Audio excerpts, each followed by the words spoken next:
दोस्तों, विश्व में इंडोनेशिया ऐसा देश है जहां भारतीय संस्कृति और हिंदू धर्म का प्रभाव दुनिया के किसी भी अन्य देश से सबसे अधिक देखने के लिए मिलता है या हिंदू परंपराओं को काफी माना जाता है। दोस्तों, वेरबो की भीड़ से दूर बसा एक पारंपरिक गांव है जिसे देखने के बाद लाखों लोगों की आंखें मानो सुकून महसूस करने लगती हैं। इसकी सुंदरता को शब्दों में कह पाना मुश्किल सा है। आपको यकीन करना थोड़ा मुश्किल होगा कि वेरबो गांव समुद्र तल से 1200 मीटर की ऊंचाई वाले स्थान पर बसा हुआ है और दुनिया में ऐसी बहुत कम ही जगह है जो इतनी ज्यादा ऊंचाई पर बसाई गई है। इसीलिए तो वेरबो गांव को बादलों के ऊपर बसा हुआ गांव कहा जाता है। इंडोनेशिया देश कई द्वीपों से मिलकर बना देश है और उन्हीं में से एक द्वीपों की श्रृंखला है। फ्लोरेस आइलैंड दोस्तों नुसा सिंगारा द्वीप समूह में आता है। इस गांव के सबसे मुख्य विशेषता है इनके अनोखे घर, जिन्हें ये लोग बबारुनियान कहते हैं। ये घर दिखने में शंखवाकार होते हैं, जैसे एक बड़ी सी टोपी जैसे दिखते हैं जिसे बच्चे अपने जन्मदिन पर पहनते हैं। इन घरों की छत सीधा जमीन को छूती है और छत से नीचे जमीन तक पूरी तरह से छप्पर से ढके हुए ऐसा प्रतीत होता है कि एक समय में इस क्षेत्र में इस प्रकार के घर काफी आम थे, लेकिन आज यह केवल यही गांव है जो ठेठ मगरई पारंपरिक घर को बनाए रखता है, जिसके बिना ये अनोखे घर पूरी तरह से बेकार हो जाते हैं। गांव में केवल 7 घर है। इसके अलावा एक और है जहां गांव के सभी लोग अपने त्योहार समारोह और अनुष्ठान के लिए इकट्ठा होते हैं। कैथोलिक धर्म को मानने वाले लोग यहां रहते हैं, लेकिन कुछ परिवार पुरानी परंपरा को भी अपनाते हैं।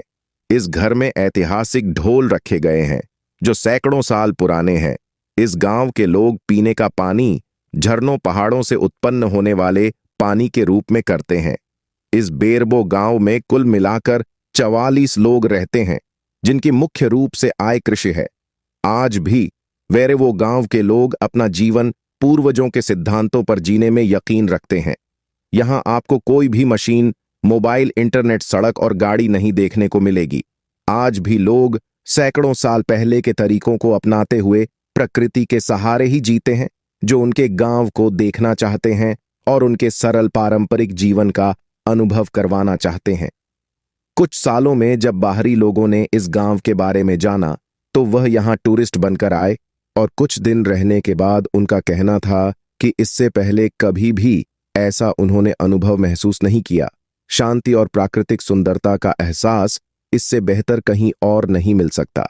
यहाँ के लोग काफी मिलनसार होते और बाहर के लोगों को एक अलग दुनिया का एहसास करने में भी साथ देते हैं। अब हम इंडोनेशिया के सफर पर चलते तो इस वेरबो विलेज को विजिट करना न भूलें। दुनिया में ऐसे कई देश हैं जिनकी पहचान ही कुछ अलग होती है। जैसे जापान परमाणु बम गिराए जाने की वजह से दुनिया भर में मशहूर है, तो अमेरिका दुनिया की सबसे बड़ी महाशक्ति के रूप में जाना जाता है। आज हम आपको एक ऐसे देश के बारे में बताने जा रहे हैं जिसकी पहचान बिल्कुल अनोखी है। यह दुनिया के सबसे बड़े मुस्लिम आबादी वाले देश के रूप में भी जाना जाता है, क्योंकि यहाँ की लगभग 90% आबादी मुस्लिम है। इस देश का नाम है इंडोनेशिया। एशियाई महाद्वीप के इस देश में छोटे मोटे द्वीपों को मिलाकर करीब 17,000 द्वीप मौजूद हैं, जिसमें सुमात्रा, जावा, बोर्नियो, सुलावेसी और न्यू गिनी शामिल हैं। यह दुनिया का सबसे बड़ा द्वीपीय देश है, जबकि सबसे ज्यादा आबादी वाला दुनिया का चौथा देश। एक अनुमान के मुताबिक इस वक्त इंडोनेशिया की जनसंख्या करीब 27 करोड़ है। भारतीय पुराणों में भी इंडोनेशिया का उल्लेख मिलता है। वहां इसका नाम द्वीपांतर भारत यानी सागर पार भारत है। यूरोप के लेखकों ने करीब 150 साल पहले इसे इंडोनेशिया नाम दिया था, जो धीरे धीरे लोकप्रिय हो गया। इंडोनेशिया के पहले शिक्षा मंत्री की हजर देवांतर पहले देशी थे जिन्होंने अपने राष्ट्र के लिए इंडोनेशिया नाम का इस्तेमाल किया था। ईसा पूर्व 4वीं शताब्दी से ही इंडोनेशिया द्वीप समूह दुनिया के लिए एक महत्वपूर्ण व्यापारिक क्षेत्र रहा है। बुनी या मुनि सभ्यता यहाँ की सबसे पुरानी सभ्यता है, जो हिंदू और बौद्ध धर्म मानते थे और आर्ष परंपरा का अनुकरण करते थे। हालांकि 13वीं शताब्दी के आते आते यह एक मुस्लिम देश बन गया। इंडोनेशिया में 400 से अधिक सक्रिय ज्वालामुखी हैं। इस वजह से यहाँ अक्सर भूकंप आते रहते हैं। इसके अलावा यहाँ वनस्पतियों और जीव जंतुओं की विविध प्रजातियां भी देखने को मिलती हैं। दुनिया का सबसे बड़ा फूल रैफ्लेशिया भी इसी द्वीप पर पाया जाता है। इस फूल का वजन 10 किलोग्राम तक हो सकता है।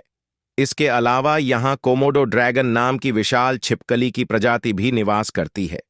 यह लंबाई में 3 मीटर तक बढ़े सकते हैं और इनका वजन 70 किलो तक होता है।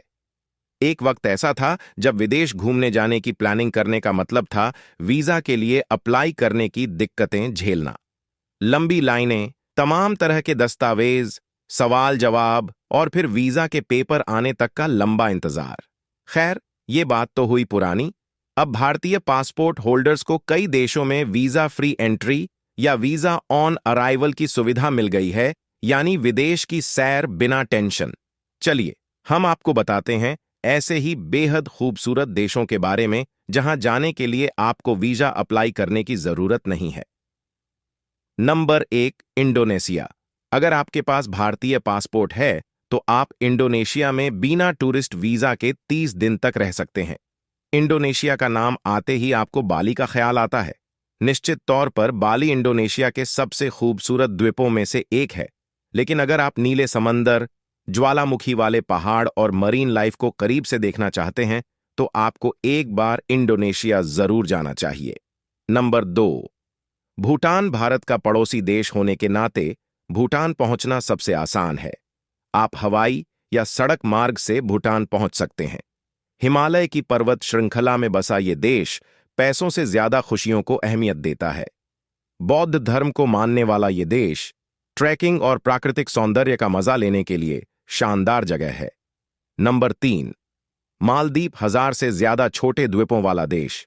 मालदीव अपने साफ सुथरे बीच, नीले आसमान, नीले पानी वाले समुद्र और उसके अंदर खूबसूरत कोरल्स के लिए जाना जाता है।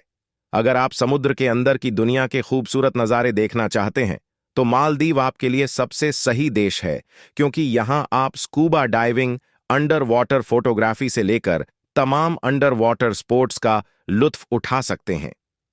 Number 4, Mauritius. अगर आपको विदेश में भारत के जैसा ही कल्चर मिल जाए, यूपी बिहार की तरह भोजपुरी बोलते हुए लोग मिल जाएं, तो समझ जाइए कि वो देश है मॉरिशस। हरी भरी धरती, साफ समुद्र, समुद्र के किनारे खड़ी पहाड़ियां और उन पहाड़ियों के बीच की दरारों से टकराती हुई समुद्र की लहरें, कुछ ऐसी ही है मॉरिशस की प्राकृतिक बनावट। Number 5, Seychelles. सेशेल्स में माहे आइलैंड, प्रसलिन आइलैंड जैसे कई खूबसूरत द्वीप हैं जिन पर आप अपने पार्टनर या फैमिली के साथ क्वालिटी टाइम बिता सकते हैं। अगर आप स्कूबा डाइविंग और सर्फिंग के शौकीन हैं तो आप यहां इन स्पोर्ट्स का मजा भी ले सकते हैं। तो दोस्तों, ये थे इंडोनेशिया के बारे में कुछ जानकारी, और ऐसे जानकारी के लिए वीडियो को लाइक और चैनल को सब्सक्राइब करें